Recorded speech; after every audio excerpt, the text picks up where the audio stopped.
Fue una tragedia en una escala extraordinaria. Un terremoto tan potente que movió el eje de la Tierra. Decenas de miles de muertos. Japón entero se movió 3 metros en el mar. Partes de la costa se hundieron más de 1 metro.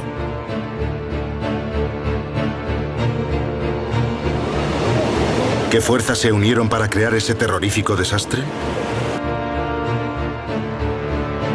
Un equipo de científicos está investigando. Nunca antes habíamos contado con tanta abundancia de datos. En este terremoto no hay misterio, sabemos qué ocurrió exactamente. La costa de Japón está en ruinas. Increíblemente, podría haber sido aún peor. Esta es la historia inédita de cómo la ciencia salvó vidas y cómo los científicos están averiguando qué fue lo que ocurrió exactamente. El tsunami de Japón. ¿Cómo ocurrió?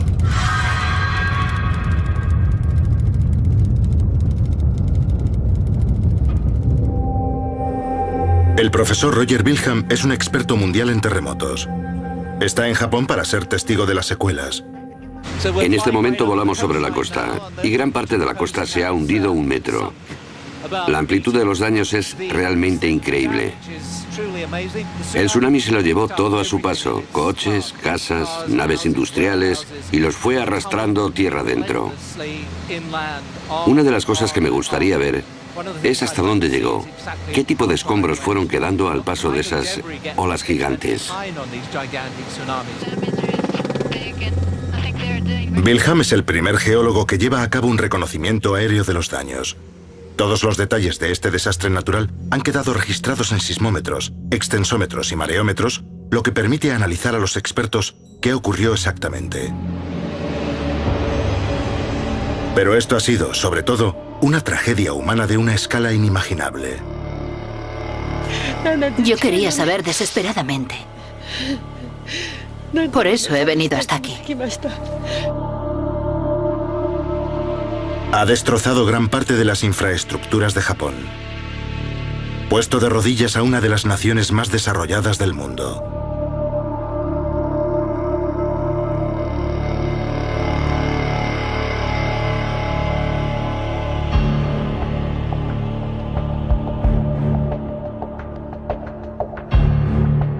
Mientras los equipos de rescate buscan entre los escombros, Wilhelm y otros científicos de todo el mundo asumen el reto de entender este terremoto gigante con la esperanza de evitar algún día tantas pérdidas de vidas.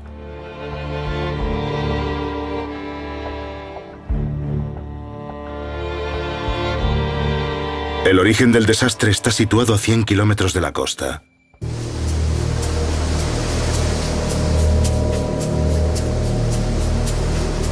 A 6 kilómetros por debajo del agua, la Tierra se deformó en una vasta colisión a cámara lenta.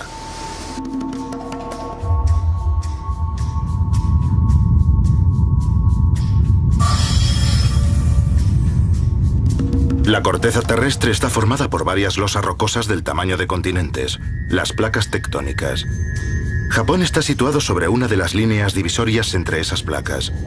La placa del Pacífico se desplaza 8 centímetros al año, la misma velocidad a la que crecen las uñas. La placa del Pacífico se mete por debajo, enganchando y arrastrando parte del terreno en su recorrido. La placa en la que se asienta Japón se comprime y se comba bajo la presión. Una tensión inmensa se ha ido acumulando a lo largo de décadas y de siglos. La energía que provocó este terremoto lleva 200 años acumulándose. Está causada por el movimiento de la placa del Pacífico hacia la placa de Eurasia. Piensen en una goma elástica gigante que llevara 200 años tensándose. El 11 de marzo de 2011, a las 2:46 de la tarde, hora japonesa, la tensión llegó a un punto de ruptura.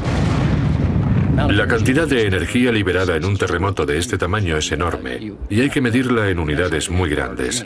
Si la comparamos con la bomba atómica que destruyó Hiroshima, este terremoto fue probablemente como 2 millones de veces aquello.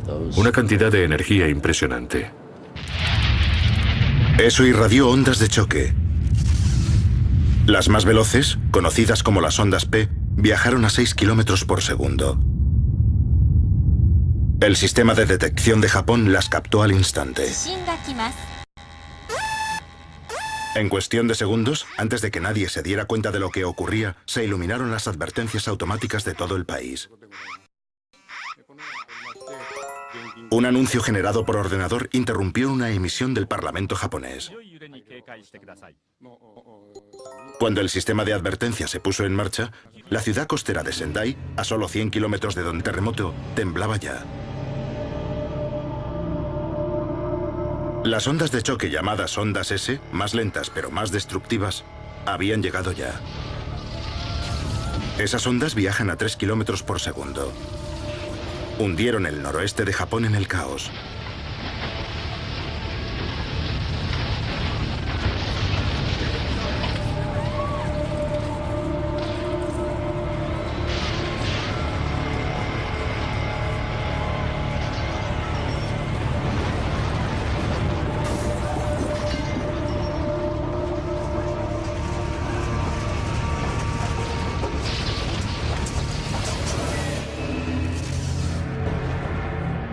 Las ondas, en su propagación, pasaron por Fukushima Daiichi, 150 kilómetros al suroeste del epicentro. Una central nuclear que alberga 6 reactores y que generaba 4,5 gigavatios de electricidad para la red de la zona.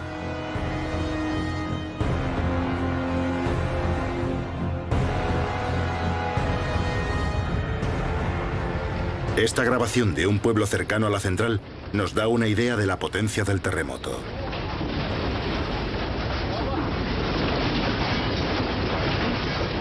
El sistema de advertencia de Japón había apagado automáticamente los reactores. Enfriarlos llevaría tiempo.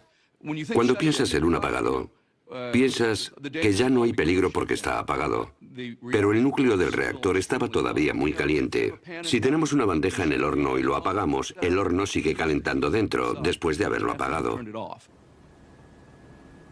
Después del apagado, los generadores diésel de urgencia entraron en acción para bombear refrigerante a través de los núcleos de los reactores. Fukushima sobrevivió intacta al terremoto, pero había un gran problema. Está situada a metros del mar. A 11.000 kilómetros de distancia, el personal del Centro de Alerta de Tsunamis del Pacífico en Hawái recibía mensajes en sus buscas. A los 10 segundos de que empezara el terremoto, sus efectos ya eran monitorizados en todo el mundo. Japón tiene muchos sismómetros. Hubo mucha información muy pronto. Cuando nos llegó el mensaje, aún no había terminado el terremoto. Las primeras indicaciones, una magnitud de unos 7 grados. Pero a medida que llegaban los datos, empezaba a subir. 7,5, 7,7, más de 8. La reacción inmediata de todo el mundo fue que eso no era posible. Porque en la historia de Japón nunca había habido un terremoto superior a 8,4. Aumentó la intensidad de lo que hacíamos, porque sabíamos que lidiábamos con algo muy grande, algo que podía afectar a toda la cuenca del Pacífico. Nos dimos cuenta de lo fuerte que era. Y de inmediato, de lo terrible que sería eso para Japón. 100 segundos después de que empezara todo, las ondas S, más lentas pero más destructivas, llegaban a Tokio.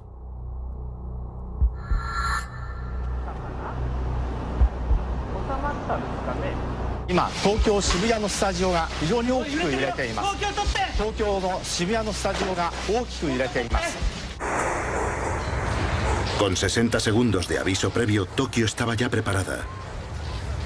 Pero no para esto.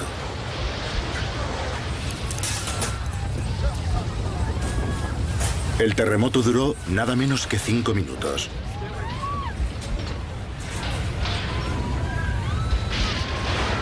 Un geólogo estadounidense estaba aquel día en la ciudad. Esperábamos que terminara a los 10, 15, 20 segundos, algo así. 1 minuto como mucho. Hacia el minuto 3 o 4 estábamos atónitos de que aquello siguiera y siguiera y siguiera. Lo distinto de un terremoto grande es que empieza, pero no se detiene. Nos mirábamos unos a otros diciendo, ¿se ha terminado ya? No, continúa. Y nos íbamos dando cuenta de que era cada vez más grande y tenía que estar bastante cerca.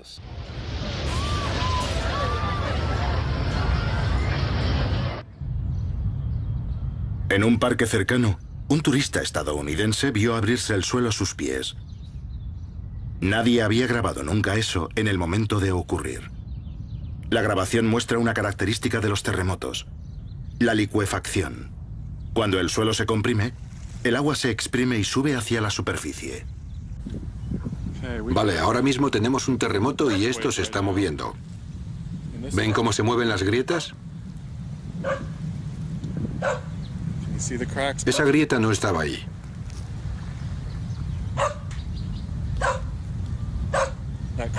Esa grieta se agranda y se reduce.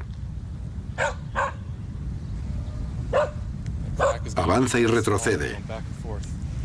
Y ahora está saliendo agua por todo el parque.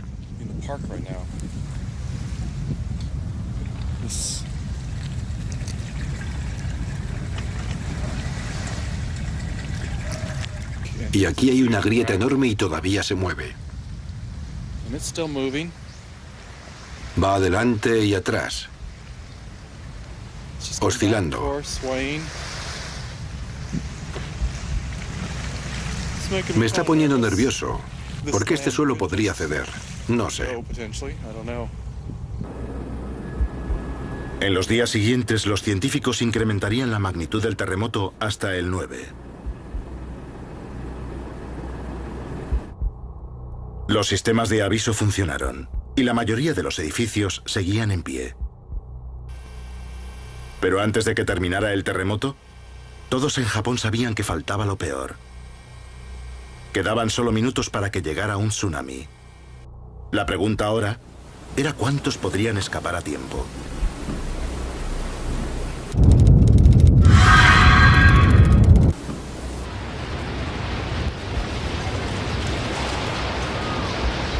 El 11 de marzo de 2011, los miles de millones que había invertido Tokio en ingeniería a prueba de terremotos y en sistemas rápidos de alerta demostraron su importancia. Salvaron las estructuras de la ciudad y a sus habitantes. Luego, llegó el tsunami.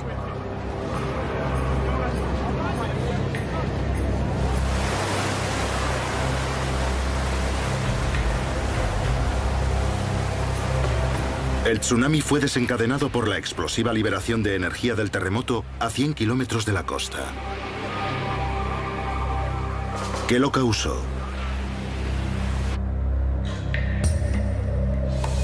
A lo largo de los siglos, la parte japonesa de la falla tectónica había sido comprimida y arrastrada hacia abajo por la placa del Pacífico, que se metía debajo de ella. La placa superior se comporta básicamente como un bloque de goma. Se comprime como un muelle de este modo y cuando sucede el terremoto el muelle salta. El empujón repentino hacia arriba de una masa de roca tan gigantesca elevó una masa de agua de 6 kilómetros de profundidad hacia la superficie del mar. Al colapsarse nuevamente hacia abajo, olas inmensas cruzaron el océano. No como las olas normales, sino más bien como las ondas de choque de una explosión. Solo tenían 1 metro de altitud, pero medían más de 100 kilómetros de delante a atrás y se desplazaban a una velocidad terrorífica.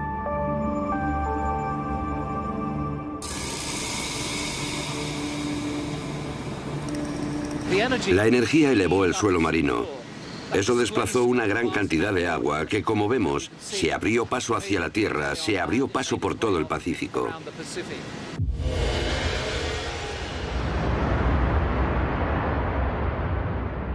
Un lado de la ola cruzó a toda velocidad por el Pacífico.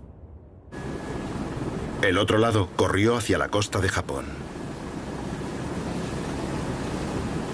Los tsunamis viajan muy deprisa, a una velocidad que depende de la profundidad del agua. Si se produce en el océano profundo, el tsunami viaja muy deprisa. Llega a alcanzar la velocidad de un avión a reacción. A más de 800 kilómetros por hora, la ola tardó solo unos minutos en llegar a la costa. Allí, la menor profundidad frenó la parte frontal de la ola. Pero la parte trasera, más veloz, seguía avanzando. Empezó a adelantar a la parte frontal. El aumento de la presión empujó al agua hacia arriba, produciendo una marea en ascenso.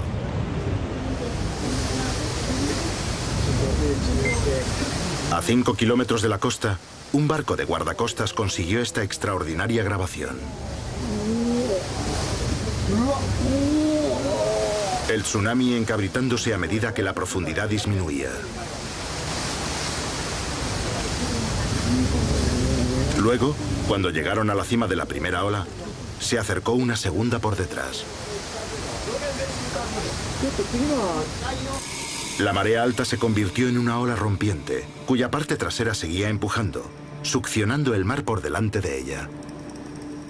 Lo primero que pareció ocurrir fue que el mar se alejaba de la tierra, y parte de la grabación que hemos visto muestra la gran cantidad de costa que quedó al descubierto, y luego el tsunami creció fuera de la costa y la dinámica de la ola lo transportó tierra adentro. Probablemente, 1 kilómetro cúbico de agua golpeó la tierra y siguió avanzando hasta que se quedó sin fuerza. Esas imágenes increíbles captaron el momento en el que retrocedió el mar, cuando rugió la primera ola. Había llegado el tsunami. El efecto de las olas fue curiosamente impredecible. A primera vista parecía que no había un patrón discernible sobre dónde golpeaba ni cuándo. Primero le tocó a Ufunato en el norte. Después a Sendai en el sur. Y Miyako otra vez en el norte.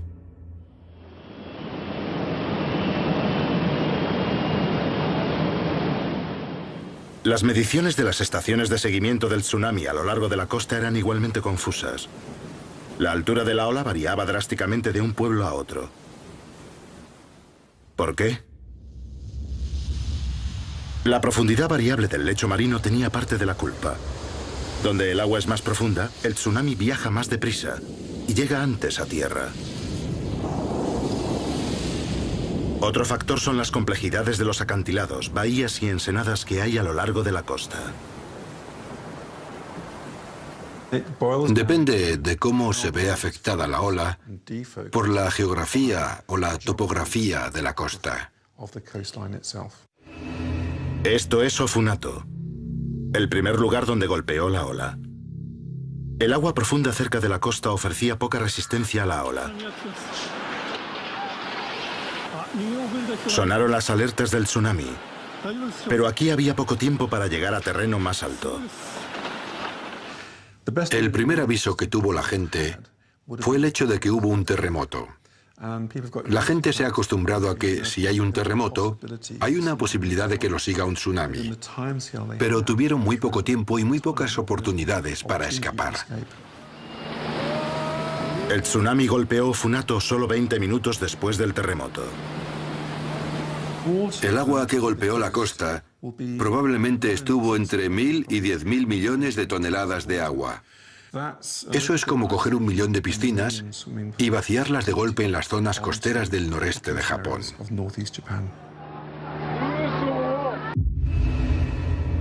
15 minutos después, el tsunami golpeaba Sendai, a 116 kilómetros al sur. El área alrededor de la ciudad es básicamente agrícola, tierra fértil y plana. Por eso el tsunami apenas disminuyó su velocidad al chocar contra la costa. La tierra plana era también ideal para un aeropuerto. Se inauguró hace solo 4 años y a solo 1 kilómetro de la costa quedó completamente inundado.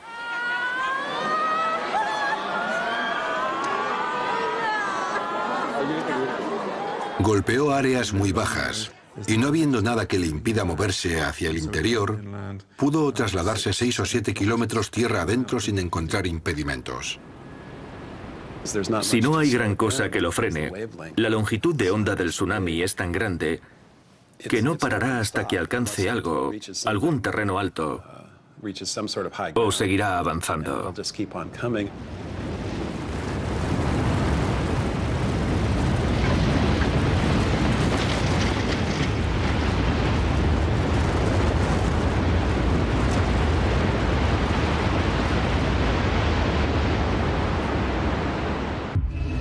Lo siguiente que golpeó fue la costa de Miyako, 180 kilómetros hacia el norte. Lo que ocurrió aquí pone de relieve otro misterio. La zona tenía buenas defensas contra tsunamis. Los residentes estaban preparados. Deberían haber estado protegidos. La última vez que un tsunami golpeó aquí fue hace medio siglo. Después de aquel tsunami, construyeron paredes de 10 metros de altura, mucho más altas de lo que todos pensaban que serían necesarias. Los simulacros de tsunami se convirtieron en algo normal en la zona. Todos sabían lo que tenían que hacer cuando sonaban las sirenas. El 11 de marzo, las sirenas sonaron a todo lo largo de la costa. ¿Tsunami? Sí, nosotros nos vamos. ¿A dónde vamos? ¡Iza la colina! Esta vez era verdad. Se acercaba un tsunami. Aquello no era un simulacro. ¿Oyes las sirenas? Hay una colina en las afueras del pueblo y vamos a intentar llegar allí.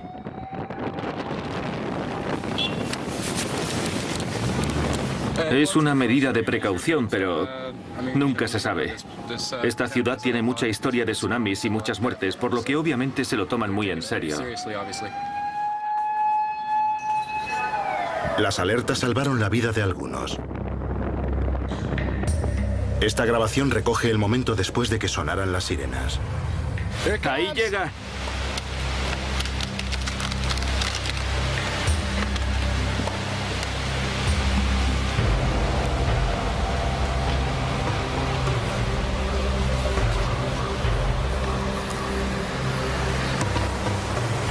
El tsunami pudo con las defensas de la costa. Los altos muros de Miyako resultaron inútiles.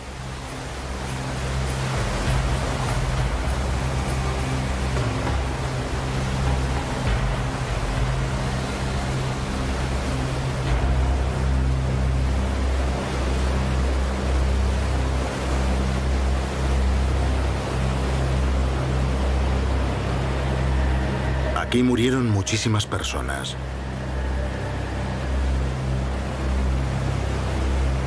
El tsunami tenía 10 metros de altura. ¿Por qué no pudieron pararlo las paredes de 10 metros?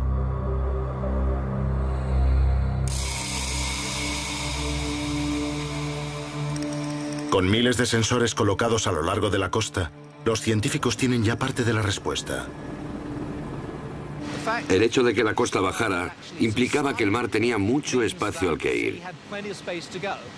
Básicamente, llenó el espacio vacío que dejó el hundimiento.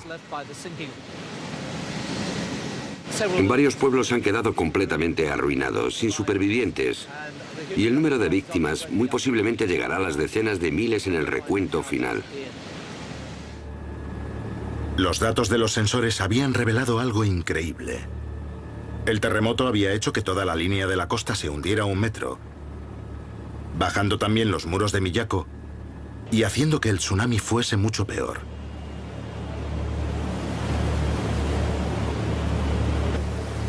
Ese hundimiento puso en peligro a todos los pueblos a lo largo de la costa.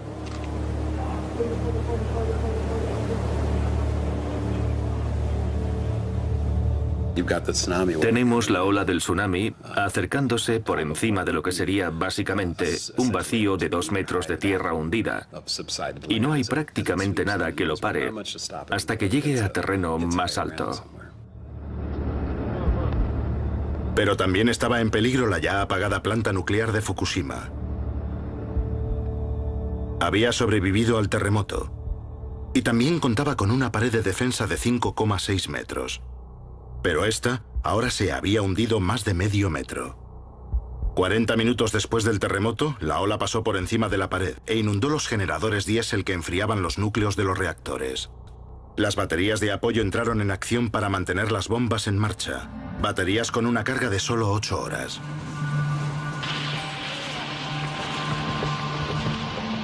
Con miles de muertos ya confirmados,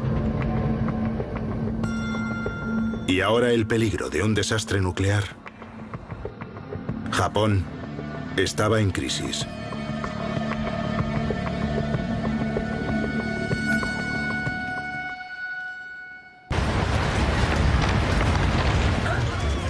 A las 2:46 del viernes 11 de marzo, Japón sufrió su terremoto más potente en 1000 años.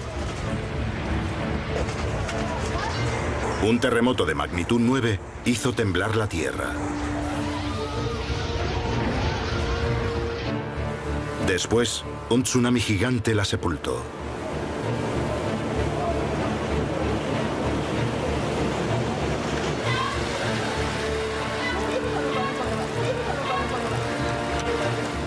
Por la noche se produjeron muchos fuegos a lo largo de un terreno inundado por el mar. El petróleo de factorías y el gas de las tuberías rotas prendieron fuego a cientos de kilómetros cuadrados de escombros. En Tokio, el sistema de trenes quedó paralizado. Millones de personas durmieron en oficinas y esperaron el amanecer. Entretanto, la ola del tsunami seguía extendiéndose por el océano a 800 kilómetros por hora. Países a todo lo largo de la costa del Pacífico observaban la situación con nerviosismo. En Hawái, el centro de alerta de tsunamis estaba en alerta máxima. Enseguida comprendimos que este era, básicamente, el primer gran tsunami que cruzaba el océano en 40 años. Intentaban calcular con frenesí cuándo y dónde golpearía la ola a continuación. En ese punto entramos en estado de alerta para todo el Pacífico, lo que implicaba otro mensaje y muchas llamadas. Punto de alerta estatal, aquí el centro de alerta de tsunamis del Pacífico. Hawái emitió una alerta de evacuación. La gente se dirigió a terreno alto. La ola que golpeó Hawái tenía 1 metro de altura. Causó daños, pero por suerte la distancia la había debilitado. Esta vez no se perdieron vidas. Con la ola ya muy disminuida, los países del Pacífico fueron reduciendo sus alertas. Pero Japón despertó a una pesadilla. Diferentes partes de la costa habían sufrido diferentes efectos. El periodista del Canal 4, Callum McRae, se desplazó a lo largo de la costa japonesa para comparar los niveles de destrucción y descubrir hasta dónde llegaban los daños del tsunami.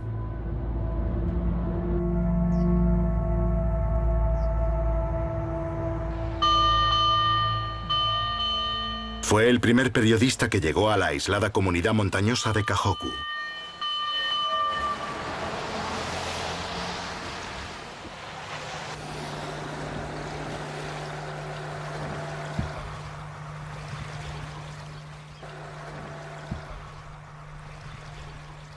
Estamos en las montañas, a 8 kilómetros de la costa. Y lo que ha ocurrido aquí es que el tsunami ha creado una ola gigante que ha subido por el río e inundado esto.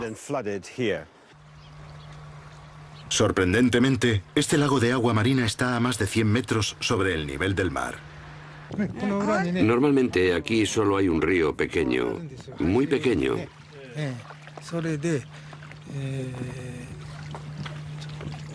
Normalmente lleva muy poca agua.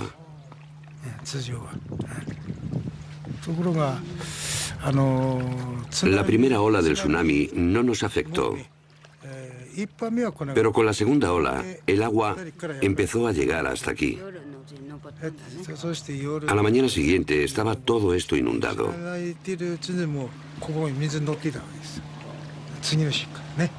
El agua sigue aquí desde entonces.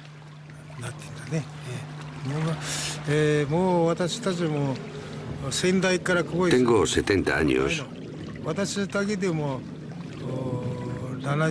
y nunca había visto nada igual. Nunca. Los habitantes de la zona temen que al retirarse el agua, deje al descubierto cuerpos arrastrados hasta aquí desde la costa. Viajando hacia el norte, al principio el pueblo de Ofunato parecía intacto. Miren allí. Esas casas parecen no haber sufrido daños. Incluso tienen electricidad aquí. Es rarísimo. Más cerca de la costa, era otra historia.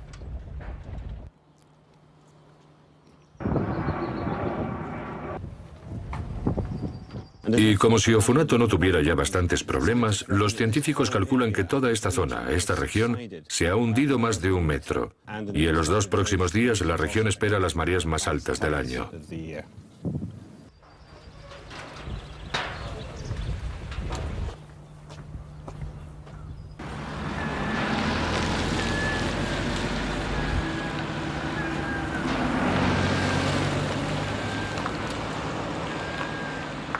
El mar está a 500 metros hacia allí abajo.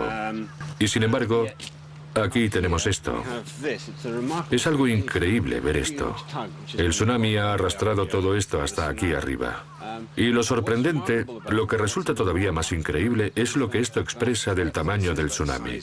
Porque el Centro Meteorológico de Japón acaba de sacar cálculos provisionales que dicen que el tsunami que golpeó esta zona medía unos 3,5 metros de alto. Ahora bien, aquí estamos entre 7 y 8 metros sobre el nivel del mar, e incluso con la elevación. El hecho de que pudiera traer todo eso hasta aquí arriba sugiere que el tsunami aquí era mucho más alto de 3,5 metros. Esto resulta extraño incluso entre tanto caos. Barcos, camiones y coches depositados encima de edificios mucho más altos que la supuesta altura de la ola. Eso sucede porque cuando el agua se abre paso por zonas restringidas, como calles, pueblos y ciudades, está dentro de un embudo, y el agua tiene que ir a alguna parte. Así que va hacia arriba dentro de ese embudo y arrastra materiales. Empuja coches encima de tejados que a veces miden más de 15 metros. Y en algunas zonas, el impacto de esto será aún mayor, en particular cuando tenemos calles estrechas. Cuando el agua empieza a arrastrar parte de los almacenes del muelle, los escombros y todo eso, se vuelve más como un glaciar. Es decir, es una pared de escombros que se mueve. Y cuanta más masa tiene, más potencia tiene también. En cierto modo ya no parece agua. Parece como si el pueblo entero se desplazara, y así es. Toda la masa de edificios, coches, frigoríficos y demás que hay en esa pared es fundamentalmente un glaciar de escombros en ese momento y sigue avanzando.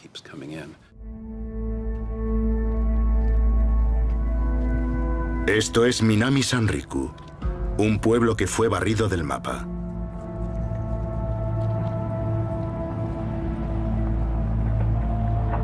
El 95% de los edificios fueron destruidos.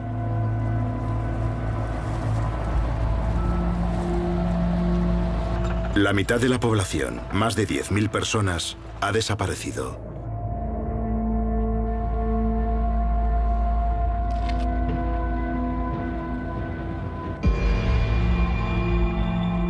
Este lugar, Minami Sanriku, probablemente simboliza la tragedia más que ninguna otra parte. Un pueblo entero barrido del mapa por la fuerza de la naturaleza.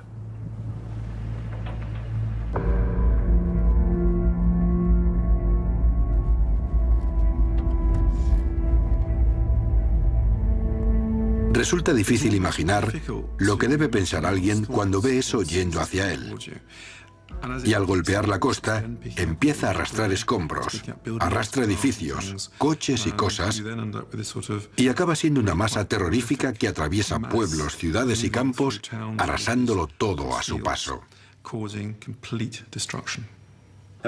Ya sería bastante malo si fuera solo agua. Pero como está llena de coches y no puedes nadar contra ella, ni flotar contra ella, ni hacer nada, es como si estuvieras delante de una excavadora que moviera el pueblo entero.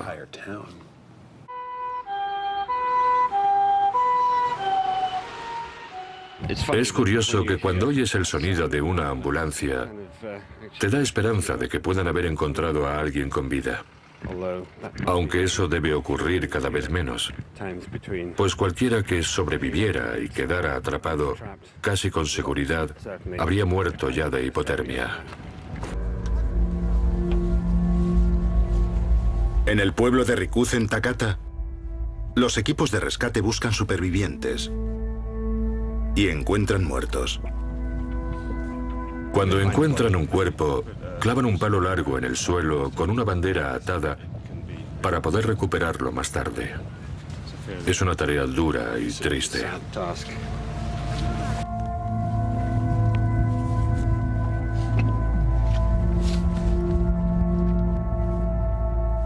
De hecho, no buscan solo cuerpos. Recogen también efectos personales, como este.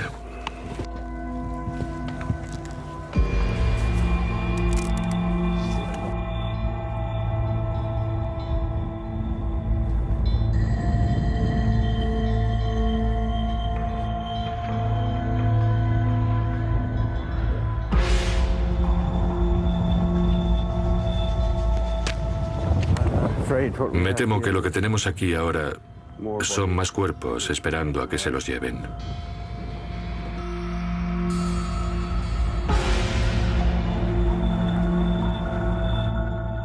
El tsunami no había terminado todavía con Japón. En la central nuclear de Fukushima, lo que había empezado como el fallo de un generador, se empezaba a convertir rápidamente en la mayor crisis nuclear desde Chernóbil. Dejaremos las ventanillas cerradas y me pondré una mascarilla.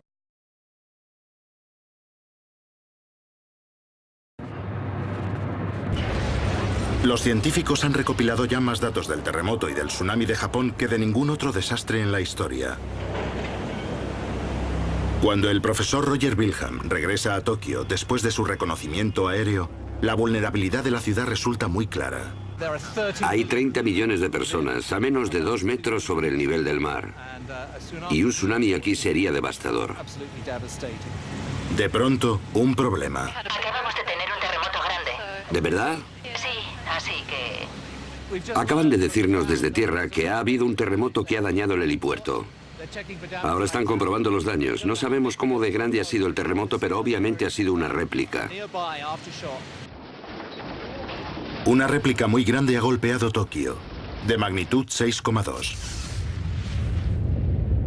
En la semana que siguió al terremoto principal hubo más de 500 réplicas a lo largo de la falla. Estos son datos reales de sismómetros de Japón. Cuanto más grande el círculo, mayor es la réplica. El temblor ha cesado ya. Voy a proceder.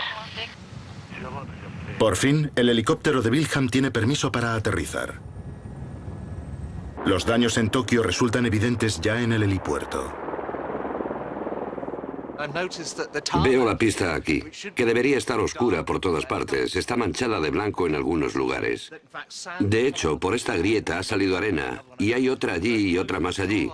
Estamos muy cerca de la costa y la sacudida del suelo durante el terremoto ha hecho que la ola subterránea haga subir arena licuada hacia arriba. Precisamente el mismo fenómeno, la licuefacción, que se grabó durante el terremoto. Y aquí hay un viejo volcán de barro. Viejo. Tiene 3 días. ¿Pueden ver cómo sale el barro por la parte de arriba? Aquí estamos a más de 300 kilómetros del epicentro. Y aquí hay una grieta en la zona de aterrizaje del helipuerto. Sigue a todo lo largo de aquí y en algunos lugares puedes ver hasta 1 metro más abajo. Aquí se separa en 2. Esta va por aquí y podemos ver una diferencia de altura en este borde de la pista. Cuando la corteza terrestre se sacudió durante el terremoto principal, se propagaron más tensiones por la falla. Se alivia la presión en un lugar y se acumula en otros, provocando las réplicas.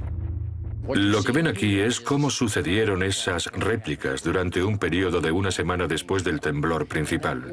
Y esa zona naranja delineada por esos puntos naranjas nos da la imagen de la zona de la falla situada a lo largo del límite de la placa que se rompió en el terremoto.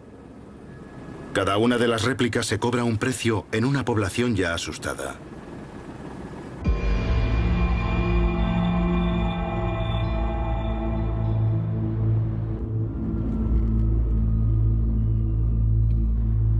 El periodista Callum McRae se siente conmovido por la difícil situación de la gente del lugar. En la capital regional de Sendai, los refugios temporales están llenos.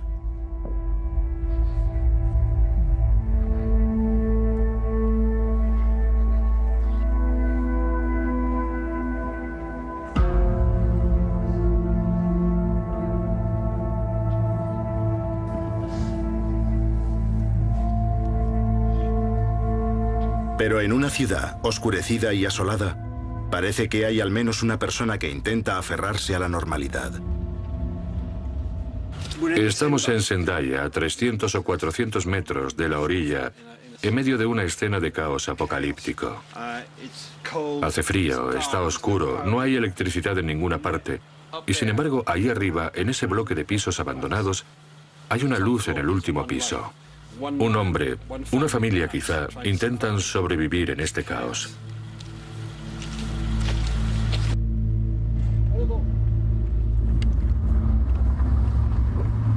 Al día siguiente, el regreso a Tokio. La carretera principal que une el norte y el sur está vacía. Un recuerdo de los daños que este desastre ha causado y sigue causando.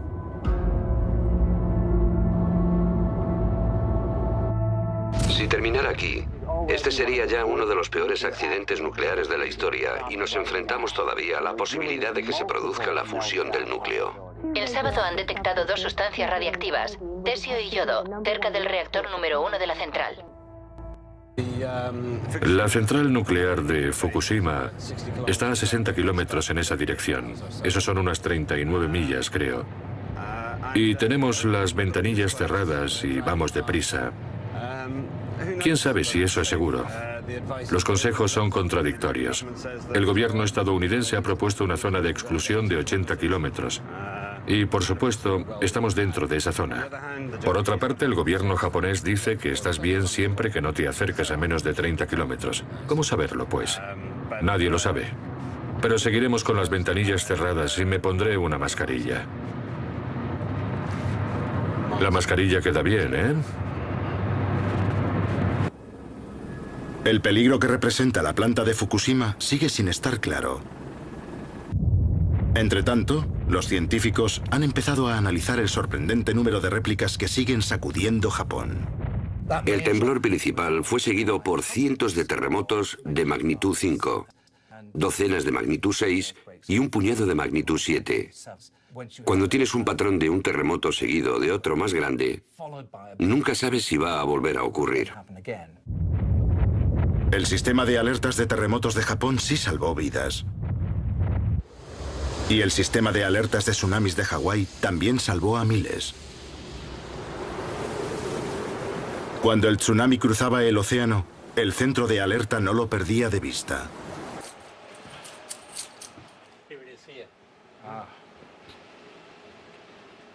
No podíamos bajar la guardia porque el tsunami siguió su curso y teníamos una responsabilidad constante para con el resto del Pacífico. Aunque el tsunami perdió casi toda su energía al cruzar el océano, los científicos habían podido avisar al mundo. A medida de que el tsunami se desplazaba por el océano a un lugar tras otro, nos dábamos cuenta de que nuestras predicciones eran bastante buenas. Gracias a que se avisó a la gente, hubo poca destrucción o daños, al menos en vidas humanas. Una persona perdió la vida en California, al norte de Crescent Bay, porque corrió a la playa a hacer fotos del tsunami que se acercaba. En Japón continúa el desastre humanitario. Los cálculos sitúan el número de muertos del terremoto y el tsunami por encima de los 200.000. La reconstrucción durará generaciones. Los científicos continúan con el análisis. De todos los datos que han reunido, emana todavía una amenaza muy clara. Los expertos llevan años advirtiendo de un terremoto grande, seguido de un tsunami cerca de Tokio. Las líneas de la falla debajo del mar al sur de Tokio están peligrosamente tensas, pero esta vez el terremoto se produjo en el norte. Lo que se esperaba es un deslizamiento de la placa de Filipinas hacia el norte, hacia la placa euroasiática. Y lo que ha ocurrido ha sido un deslizamiento de la placa del Pacífico hacia la placa euroasiática. A veces un terremoto grande ocasiona un deslizamiento del siguiente parche de la placa.